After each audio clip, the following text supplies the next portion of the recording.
Hello guys, this is Sean S. here, with another very special video today. One of the people who watch my videos suggested me to go ahead and make a preview video for you guys today, similar to what I did back in November of last year, where I'd basically show previews for the 11 upcoming reviews that were coming soon at the time, more than half a year later, and almost all of those reviews are done and out of the way. If anyone is wondering what the extra boost in content was for as of late, that's basically what happened. All of the audio for 11 of those reviews were pre-recorded, so the audio that was in those previews were also in the videos. As of the time that this video is coming out, there are only 2 reviews left from the November batch of reviews, one that is currently being edited by somebody else, that being my review on Diary of a Wimpy Kid 2021, and the other is my review on Brave, which is still in the decision-making process on whether I should edit it myself or give it to somebody else to edit who have seen the movie.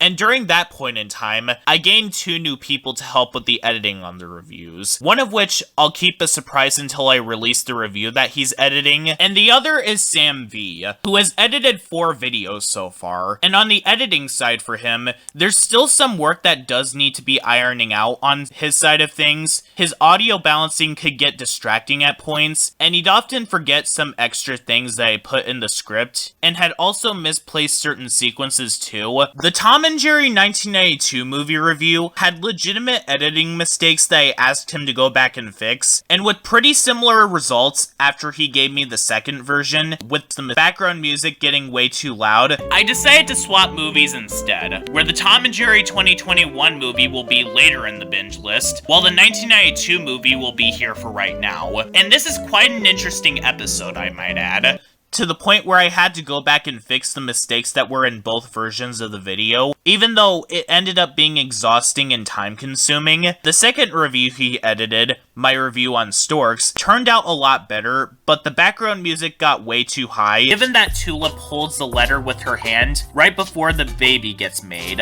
And we're on a website that you had to pay money for to get them for the video, so I had to balance the audio out. The Leap review was 100% good, with a few clips and jokes missing that I wrote in the script. And this is only thrown into the movie to cause the incredibly generic Act 2 breakup between her and Victor, causing her to be sent back to the orphanage, only for her to come back anyway. Why not just have her do the Act 2 breakup with Victor because she needed to train, and then have her fail the dance presentation because she was stressed out from the previous day? Those are things that you absolutely cannot recover from. Having a bad parent does not make you do repulsive things to someone you don't know. It just doesn't. Nor does having autism or being nervous about something make you do something to hurt another person. That's not something that should be a get-out-of-jail-free card.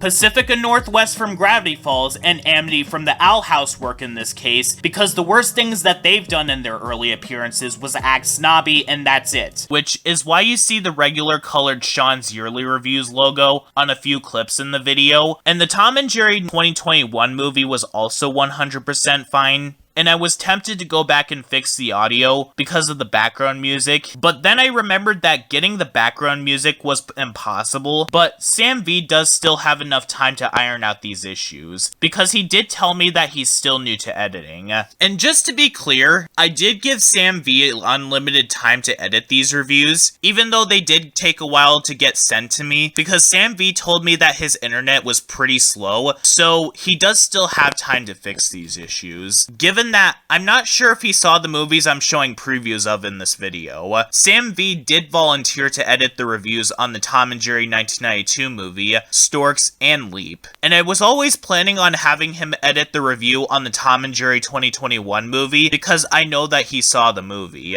As for the audio for these upcoming 11 reviews, the audio that I'm showcasing in this video is the audio for my reviews on the Rodfellows movie, The Polar Express, the 2017 MLP movie, The Wild, Ruby Gillman Teenage Kraken, Raggedy Ann and Andy a Musical Adventure, Ivan the Incredible, Cars, Walking with Dinosaurs 2013, Teenage Mutant Ninja Turtles Mutant Mayhem, and Saving Bikini Bottom the Sandy Cheeks movie. But full disclosure, even though the Tom and Jerry 2021 movie is definitely part of this batch of reviews, that video was done and released by the time that I'm making this video. Well, all of the other ones are fair game, and are basically free to show previews of. I was originally going to stop this batch of reviews at Ivan the Incredible, but when I got suggested to basically show audio previews, I decided to do 4 extra ones. So that way, I had another 11 reviews to showcase audio for this particular video. My reviews on Cars and Walking with Dinosaurs 2013 were reviews that I was gonna do no matter what. And there were things that I was interested in talking about with Teenage Mutant Ninja Turtles Mutant Mayhem and Saving Bikini Bottom the Sandy Cheeks movie,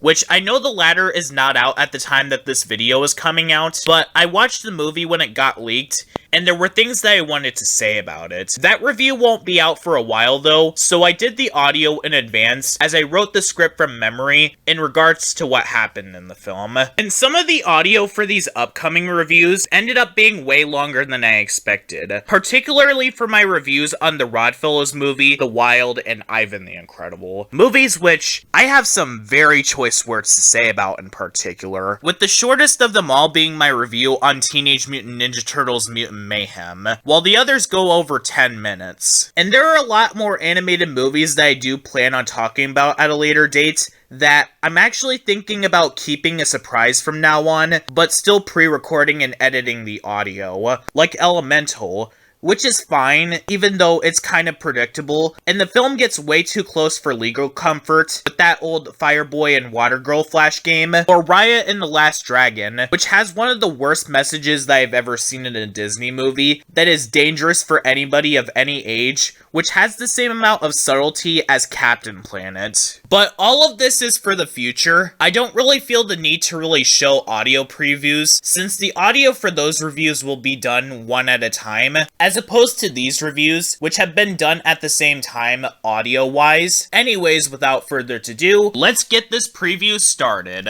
You know what makes any cartoon show or movie good? It's when they make it so that the viewers could come to their own conclusions. Well, this movie does not understand this concept. This film feels like it was written for preschoolers, because it treats its viewers like absolute idiots. Because in nearly every single sequence of this movie, the characters go all like, I'm going to do this thing before they do it, and it made the experience of watching this movie become absolutely tedious. But with that being said, those are the only things that really keep this movie from being completely average and is now above average. It's not that there's anything offensive about the film, it's harmless enough, and the characters are just bland. But honestly, if it weren't for the things that I pointed out, then I definitely would have given this a 5 out of 10. I also really like the songs in the film. The only issue I do have with them is that almost all of them sing about friendship, with only 3 of them deviating from that. But given the context that the sequences are attached to, it is necessary to have them in, but putting that aside, all of them are bangers, with none of them being forgettable. And this movie's choice of throwing in cartoony sound effects is such a baffling decision. If there's something that you could at least give the Hotel Transylvania movies some credit for, those films at least meshes well with those sound effects, because it matches the visuals that happen on screen. This movie, on the other hand, doesn't. The issue instead is that this is one of the most predictable animated movies that I've ever seen in my life. Like, if it wasn't for Disney's live-action remakes, or Tom and Jerry's quote-unquote crossovers with other movies, Rubik Gillman would honestly hold the gold medal for the fact that, again, this movie is just a diet version of Turning Red, as well as the fact that this movie's marketing literally spoils all of the events of the film. Actually, no. Scratch that. Never mind the trailers or marketing, the movie itself spoils what's going to happen. As stated earlier, this is one of the first animated movies that involves toys being brought to life, predating Toy Story. However, at no point does the movie ever stop to realize if they're throwing in elements that are too absurd for reality. This movie is extremely mean-spirited. Now, I don't usually use this word, and I just resort to saying unpleasant, but this is a case where this word being used is entirely appropriate. And in fact, not only is this movie mean-spirited, it could also be considered as ableist and also a body-shaming movie as well. As this movie not only shames Ivan for not being very strong, despite the fact that everyone is different and not everyone strives to be like the other, but also the movie shames Ivan for having a disability that makes him struggle to read. I know that this aspect of the film and franchise has been discussed to death, but this really does need to be stated right now. Why are the characters in this movie movie Cars exactly? Why are the characters not humans? Like, the story would not change a single bit if the characters were humans, and the cars would just be something that they get into, and the story would remain exactly the same. But what is wrong with this movie exactly? 2 words: the audio. Despite the fact that the animation in this movie is absolutely gorgeous, what ruined any sort of merit that this movie could have had is this movie's god-awful voiceovers. You see, what this movie was originally going to be was what The Land Before Time and Disney's Dinosaurs were wanting to be.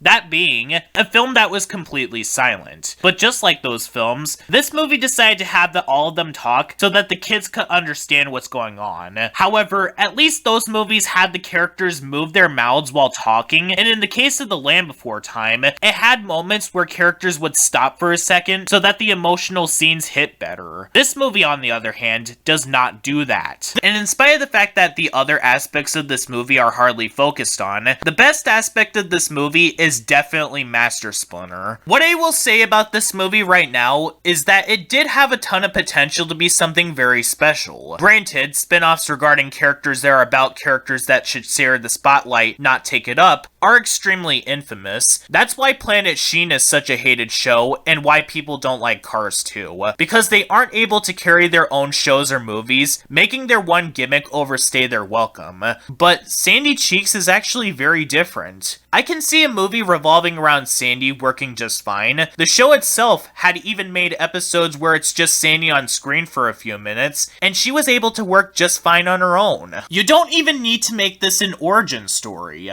You could just have Bikini Bottom get kidnapped, and Sandy would have to find a way to save Bikini Bottom. Problem solved. And it would also fit with the title of the movie, since the movie is supposed to be about Sandy Cheeks. But there's one specific issue with this. The movie, instead of being focused on Sandy, is basically just another SpongeBob movie. And in fact, I'd even say that this movie is no different than any of the other 3 SpongeBob movies. In fact, I'd say too similar to one of them.